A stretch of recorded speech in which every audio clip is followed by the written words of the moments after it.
तो दोस्तों नए डीसीयू का पुराना शो वापस आ गया है। मैं बात कर रहा हूँ पीसमेकर सीजन 2 की, जो कि अब स्ट्रीम होना शुरू हो चुका है और आज मैं इसके एपिसोड 1 एंड 2 की एक्सप्लेनेशन करने वाला हूँ। तो चलिए जानते हैं क्या है इसके एपिसोड 1 एंड 2 में। तो सीजन 2 की शुरुआत होती है पिछले सीजन के रिकैप के साथ, जहाँ पिछले सीजन के इस सीन के अंदर हमें एक्वामैन और फ्लैश देखने को मिले थे।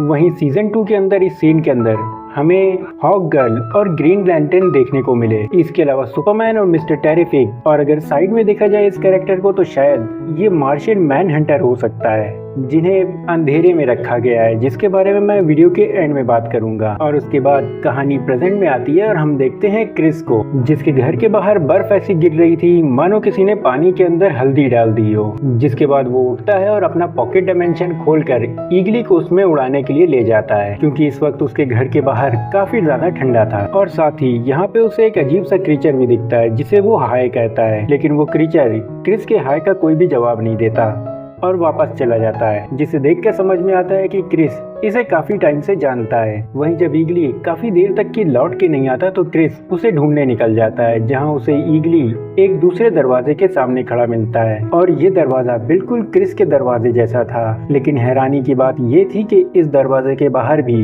क्रिस के जैसे ही हेलमेट रखे हुए थे, जिसे देख के वो काफी हैरान था और वो उस दरवाजे को खोल करके उसके दूसरी तरफ चला जाता है। और यहाँ उसे उसके डैड दिखाई देते हैं, जिसे देखते ही वो डर के मारे वहाँ से फौरन भाग जाता है। जिसके बाद हम 6 महीने बाद का टाइम देखते हैं और हम यहाँ देखते हैं कि पीसमेकर यानी क्रिस एडेबाया से मिलता है। और यहाँ हमें पता चलता है कि क्रिस एक नए सुपर हीरो ग्रुप में भर्ती होने के लिए जा रहा है। जिसके बाद वो उसकी कार में बैठ करके वहाँ से चला जाता है और सीधे पहुंचता है जस्टिस सोसाइटी के सामने, जहां उसके सामने बैठे थे ग्रीन लैंटर्न और हॉक गर्ल, जो कि उसका इंटरव्यू लेने वाले थे। लेकिन यहाँ ये दोनों पीसमेकर की काफी बुराइयां करते हैं और साथ ही ये भी कहते हैं कि उनके ग्रुप का मोटो ये है कि वो किसी की भी जान नहीं ले सकते और पीसमेकर जब तक कि एक दो को लुढ़काए ना उसका मिशन खत्म नहीं होता, तो वो उनके ग्रुप के लिए सही नहीं। और उसके बाद ये लोग यहाँ पे अपना माइक बंद कर देते हैं और अपनी ही गप हाँकने लग जाते हैं, क्योंकि इन्हें लग रहा था कि उस तरफ कोई भी आवाज नहीं जा रही। लेकिन कुछ देर बाद क्रिस इन्हें बताता है कि वो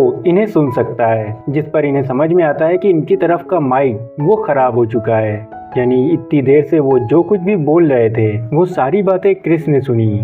और यहाँ पे ये लोग क्रिस की भी काफी बेइज्जती कर रहे थे, जिससे नाराज होके क्रिस वहाँ से बिना बताए ही चला जाता है। जिसके बाद क्रिस मिलने जाता है एमेलिया से, जिसकी लाइफ भी कुछ ठीक नहीं चल रही थी, क्योंकि पिछले सीजन के एंड में इन लोगों ने काफी सीक्रेट जानकारी प्रेस वालों के सामने रिवील कर दी थी। तो कोई भी सरकारी एजेंसी इन्हें नौकरी देने से कतरा रही थी और यही हाल एडेबायो का भी था। जिसके बाद ये दोनों यहाँ पे अपनी एक पुरानी याद के बारे में बात करना शुरू करते हैं और उसी पे इन दोनों की कहासुनी हो जाती है, जिससे गुस्सा कर क्रिस यहाँ से भी चला जाता है। जिसके बाद हम देखते हैं जॉन को, जिसे क्रिस के ऊपर नजर रखने के लिए रिक फ्लैग सीनियर ने रखा था। और क्योंकि जॉन क्रिस के साथ काम कर चुका है तो रिक फ्लैग सीनियर को उस पर भरोसा नहीं, और यहाँ वो जॉन के ऊपर नजर रखने के लिए एक और आदमी लगा देता है। उधर क्रिस पे नजर रखते हुए जॉन को क्रिस उसके पॉकेट डायमेंशन के दरवाजे के सामने खड़ा दिखता है, जिसकी जॉन फोटो ले लेता है। और हम यहाँ देखते हैं कि क्रिस उस दरवाजे के दूसरी तरफ चला जाता है,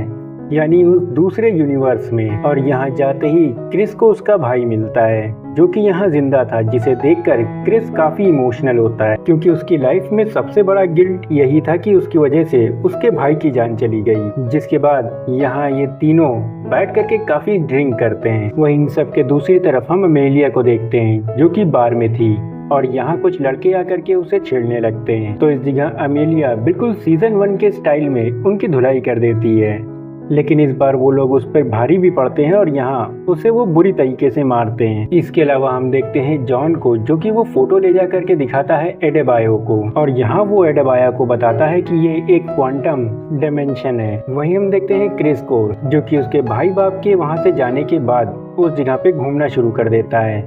और इस जगह उसे उस यूनिवर्स के क्रिस की काफी सारी ट्रॉफीज और कई सारी फोटोज दिखाई देती हैं। और इन्हीं फोटो में उसे दिखाई देती है एक लड़की, और ये लड़की कोई और नहीं बल्कि अमेलिया थी। यानी कि इस यूनिवर्स में इस क्रिस के साथ अमेलिया थी। लेकिन चीजें काफी देर तक की शांत नहीं रहती और यहाँ पे इस यूनिवर्स का पीसमेकर पहुंच जाता है और वो यहाँ पे क्रिस को एक बहरूपिया समझ के उसके ऊपर हमला कर देता है। और क्रिस यहाँ से अपनी जान बचाकर उस दरवाजे के दूसरी तरफ निकल जाता है। लेकिन वो पीसमेकर रुकता नहीं और वो भी उस तरफ पहुंच जाता है और यहाँ आकर के वो क्रिस को काफी बुरी तरह से मारता है। जिसके बाद क्रिस पीसमेकर की लगी कॉस्ट्यूम में जेट पैक को खोल देता है जिससे कि वो पीसमेकर छत में लगे हुए झूमर से टकरा जाता है और यहाँ पे उसकी नुकीली सरिया उसके शरीर में घुस जाती है और पहला एपिसोड इसी जगह खत्म हो जाता है। जिसके बाद दूसरे एपिसोड की शुरुआत होती है 6 महीने पहले की टाइमलाइन से, जहाँ हम देखते हैं कि रिक फ्लैग सीनियर आर्कस का हेड बन गया था और यहाँ वो अपने बेटे यानी रिक फ्लैग जूनियर की फाइल मंगवाता है और इस जगह उसे पता चलता है कि उसके बेटे को मारने वाला और कोई नहीं बल्कि क्रिस था। लेकिन क्रिस उस वक्त इन्हीं के लिए काम कर रहा था, तो रिक फ्लैग सीनियर उसका कुछ खास कर नहीं सकता था। तो यहाँ वो उसके ऊपर नजर रखने लग जाता है ताकि अगर कभी भी क्रिस कोई गलती करे तो ये लोग फौरन ही उसे पकड़ लें। जिसके बाद कहानी आती है प्रेजेंट में और इस जगह हम क्रिस को देखते हैं जो कि उस दूसरे पीसमेकर की लाश को छुपाने की कोशिश करता है, लेकिन इसमें वो पूरी तरह से नाकाम रहता है। इसके अलावा हम देखते हैं एडेबाया को जो कि अपनी गर्लफ्रेंड के घर जाती है। अब ये दोनों रिलेशन में थे तो एक तो गर्लफ्रेंड होगी ही, लेकिन यहाँ हमें पता चलता है कि इन दोनों का भी ब्रेकअप हो चुका है।